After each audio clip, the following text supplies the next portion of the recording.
ஆண்டவரின் அருகினில் அணி அணியாய் பணிந்திடும் ஆனந்த தூதர் தலைவரே, ஆறுதல் தேடிடும் அடியவர் எமக்கென ஆதரவாய் வேண்டும் துணைவரே.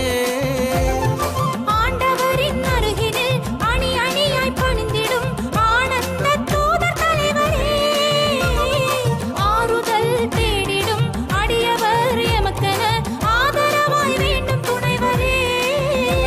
எம்மரணாகி அணைத்து நடத்துமே, அடைக்கலத்தில் இறையை காண்போம்.